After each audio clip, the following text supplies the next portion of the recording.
అందరికీ నమస్కారం. Economy basics 18th module. Under employment, disguised unemployment, seasonal unemployment, cyclical unemployment, structural unemployment, వీటి మధ్య differences మీకు క్రిస్టల్ క్లారిటీతో ఎక్స్ప్లెయిన్ చేయబోతున్నాను. అంతేకాకుండా బ్యాంకింగ్ సిస్టమ్కి సంబంధించి fund based support, non fund based support, ఈ రెండింటి మధ్య డిఫరెన్స్ ఏమిటి, తర్వాత line of credit, letter of credit, ఈ రెండు కూడా చాలా కన్ఫ్యూజింగ్గా ఉంటాయి. వీటి మధ్య డిఫరెన్సెస్ మీకు చెప్తాను. Depositories, depository participants, NSDL, CDSL, వీటి గురించి కూడా 4-5 విషయాలు నేర్చుకుందాం. మనీ మార్కెట్స్, క్యాపిటల్ మార్కెట్స్ కన్ఫ్యూజింగ్గా ఉంటాయి. వాటి మధ్య డిఫరెన్సెస్ ఎక్స్ప్లెయిన్ చేస్తాను. Funding mechanisms to startups, private equity కావచ్చు, ఏంజల్ ఇన్వెస్ట్మెంట్ కావచ్చు, వెంచర్ క్యాపిటల్ ఇన్వెస్ట్మెంట్ కావచ్చు, వీటన్నిటి గురించి మీకు బ్రీఫ్గా ఎక్స్ప్లెయిన్ చేస్తాను. సరే, అండర్ ఎంప్లాయ్మెంట్. ఒక పిహెచ్డి చేసిన కుర్రాడు ఉన్నాడు. మైక్రోబయాలజీలో పిహెచ్డి చేసినటువంటి కుర్రాడు ఒక చిన్న క్లర్క్ ఉద్యోగం చేస్తున్నారు, ఒక ప్యూన్ ఉద్యోగం చేస్తున్నారు. ఎందుకని? మైక్రోబయాలజీలో ఉద్యోగాలు రావటం లేదు, అలాగే రీసెర్చ్ ఇన్స్టిట్యూషన్స్ కూడా సరిగా లేవు.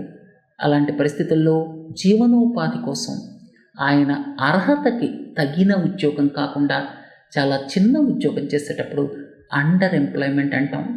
ఇది డెవలపింగ్ కంట్రీస్లో, అండర్ డెవలప్డ్ కంట్రీస్లో మనం చూస్తూ ఉంటాం.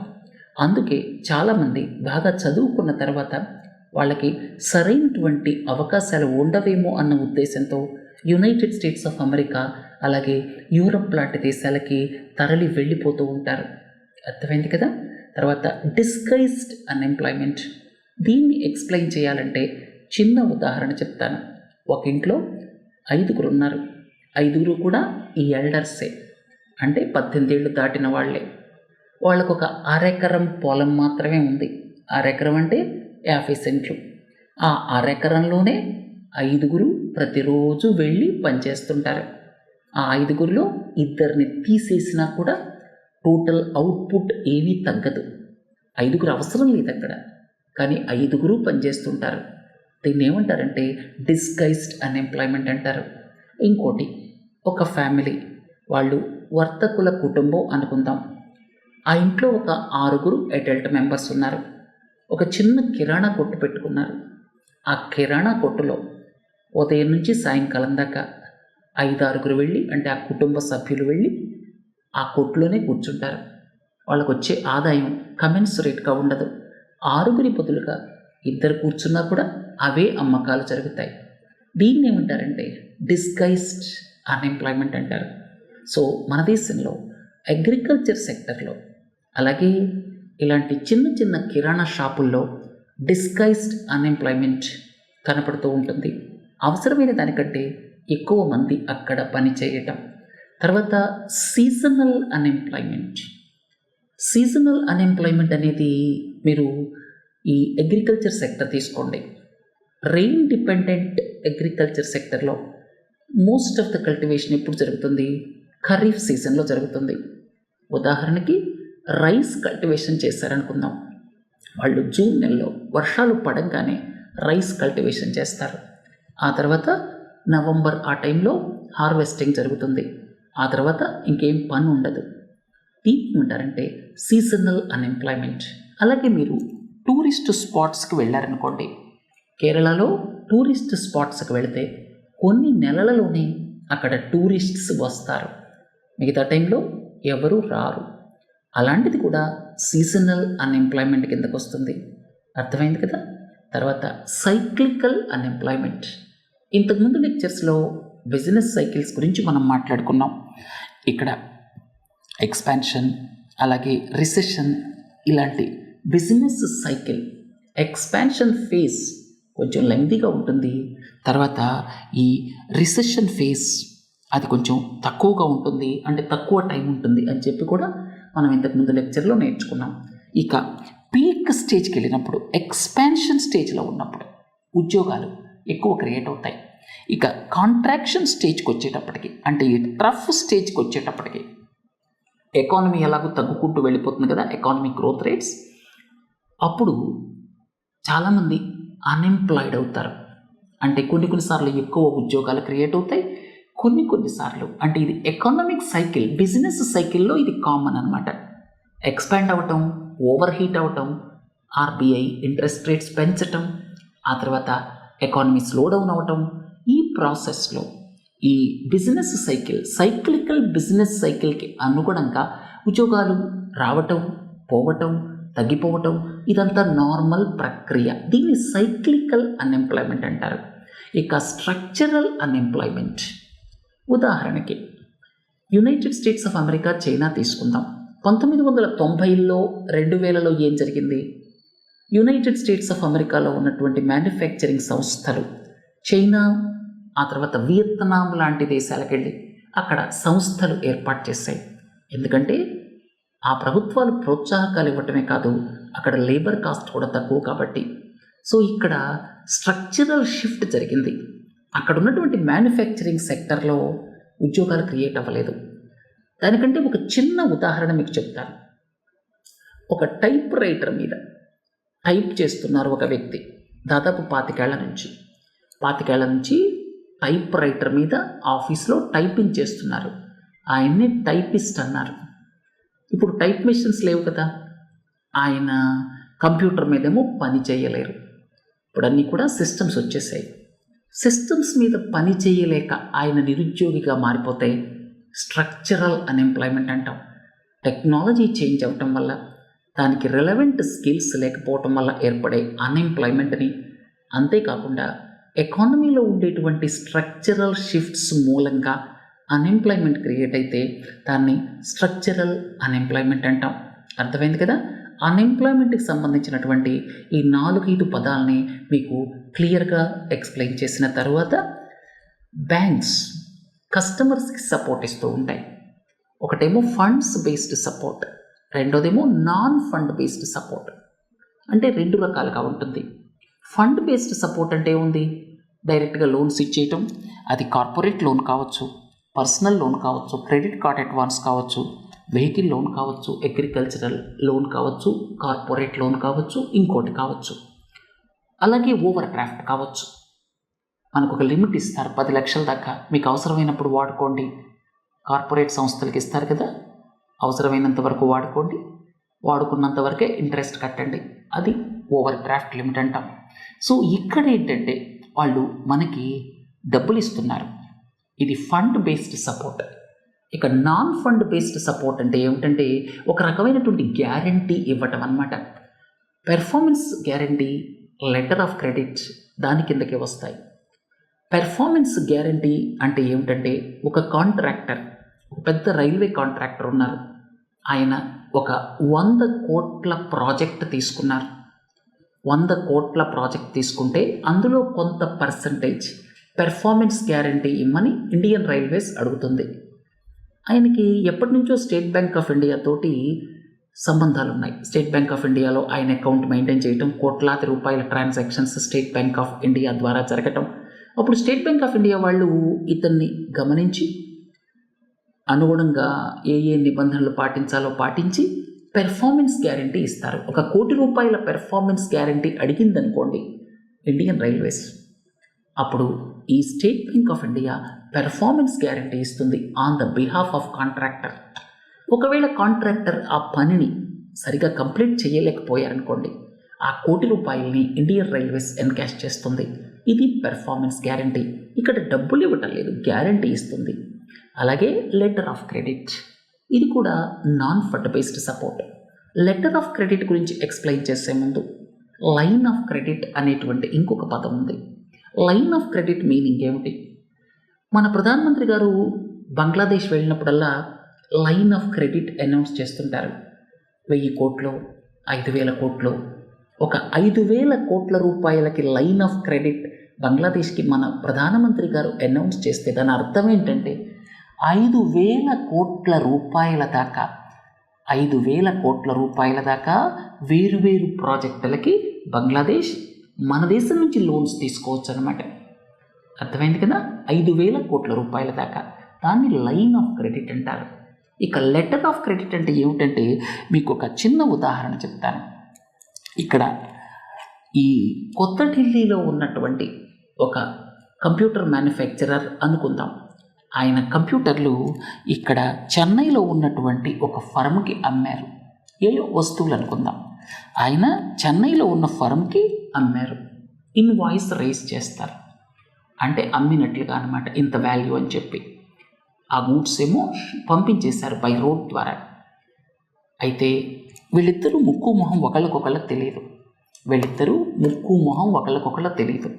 ఈ గూడ్స్ వెళ్ళకముందు, అంటే ఈ గూడ్స్ ఇక్కడికి రాకముందు ఈయనేమో నేను పే చేయను అంటాడు. గూడ్స్ అక్కడికి వెళ్ళిన తర్వాత మీరు పే చేస్తారన్న గ్యారంటీ ఏముంది అని ఈయన అంటాడు. సో అందుకని ఇది ఎలా సాల్వ్ అవుతుంది? ఈయన బ్యాంక్ ఉంది చూడండి, స్టేట్ బ్యాంక్ ఆఫ్ ఇండియా చెన్నైలో, అది ఒక లెటర్ ఆఫ్ క్రెడిట్ ఇస్తుంది ఇక్కడ సెల్లర్కి, న్యూఢిల్లీలో ఉన్న సెల్లర్కి. అంటే మా క్లయింట్ ఒకవేళ పే చేయకపోతే ఆ బాధ్యత మేము తీసుకుంటాం. మీరు అడగచ్చు స్టేట్ బ్యాంక్ ఆఫ్ ఇండియా వాళ్ళు ఎలా ఇస్తారని చెప్పి. వీళ్ళిద్దరి మధ్య ఉన్నటువంటి రిలేషన్. ఈయన ఆ బ్యాంకులో కోట్లాది రూపాయలు డిపాజిట్స్, తర్వాత ట్రాన్సాక్షన్స్ చేస్తున్నారు. సో ఇలాంటి దాన్ని లెటర్ ఆఫ్ క్రెడిట్ అంటాం. అర్థమైంది కదా? లైన్ ఆఫ్ క్రెడిట్ అంటే ఏమిటి? లైన్ ఆఫ్ క్రెడిట్ అంటే మన ప్రధానమంత్రి గారు ఇతర దేశాలు వెళ్ళినప్పుడు ఇక్కడ దాకా మీకు లోన్స్ ఇస్తామని ఒక లిమిట్ చెప్తారు, దాన్ని లైన్ ఆఫ్ క్రెడిట్ అంటాం. లెటర్ ఆఫ్ క్రెడిట్ అంటే ఇక్కడ ఇలాంటి ట్రాన్సాక్షన్స్ జరిగినప్పుడు ఆయన పే చేయకపోతే, గూడ్స్ వచ్చిన తర్వాత, కంప్యూటర్లు చెన్నై చేరిన తర్వాత ఆయన ఒకవేళ పే చేయకపోతే ఆ కంపెనీ, ఆ బాధ్యత మేము తీసుకుంటాము అని చెప్పి లెటర్ ఆఫ్ క్రెడిట్ని బ్యాంక్ వాళ్ళు ఇస్తారు. సో నేను ఇక్కడ 3 పదాలు చెప్పాను: పెర్ఫార్మెన్స్ గ్యారంటీ, అలాగే letter of credit, line of credit. Line of credit కాసేపు వదిలేద్దాం. Performance guarantee, letter of credit, ఈ రెండింటిలో కూడా బ్యాంక్ వాళ్ళు ఏమి డబ్బులు ఇవ్వటం లేదు, ఓన్లీ గ్యారంటీస్ ఇస్తున్నారు. ఒకవేళ వాళ్ళ కస్టమర్, క్లయింట్ ఫెయిల్ అయితే అప్పుడు డబ్బులు బ్యాంక్ ఇవ్వాల్సి వస్తుంది. అది కొన్ని సందర్భాల్లో జరగచ్చు. అర్థమైంది కదా? సో బ్యాంకుకి రిసోర్సెస్ ఎక్కువ ఇక్కడ అవసరం లేదు, ఇది నాన్ ఫండ్ బేస్డ్ సపోర్ట్ ఇవ్వడానికి. సరే, తర్వాత డిపాజిటరీస్. ఈ మధ్య మీరు వార్తలు చదివే ఉంటారు. మన డీమ్యాట్ అకౌంట్స్. డీమ్యాట్ అకౌంట్స్ అంటే ఏమిటి? Dematerialised accounts. అంటే షేర్స్ మీరు కొనాలంటే ఇప్పుడు అన్నీ కూడా ఎలక్ట్రానిక్ ఫామ్లోనే ఉంటాయి. ఫిజికల్ డాక్యుమెంట్స్ మీకు ఏమీ ఇవ్వరు, ఎలక్ట్రానిక్ డాక్యుమెంట్సే జనరేట్ చేస్తారు మీరు షేర్స్లో ఇన్వెస్ట్ చేస్తే. అయితే ఆ షేర్స్లో ఇన్వెస్ట్ చేస్తే దానికి సంబంధించినటువంటి ట్రాన్సాక్షన్స్ అన్నీ ఎక్కడ మెయింటైన్ అవుతాయంటే వాటిని డిపాజిటరీస్ అంటారు. అర్థమైంది కదా? డిపాజిటరీస్. డీమ్యాట్ అకౌంట్స్ 5-6 సంవత్సరాల క్రితం కేవలం 4 కోట్లు 5 కోట్లు ఉండేవి. ఇప్పుడు ఇవి దాదాపు 16 కోట్లకు వెళ్ళాయి.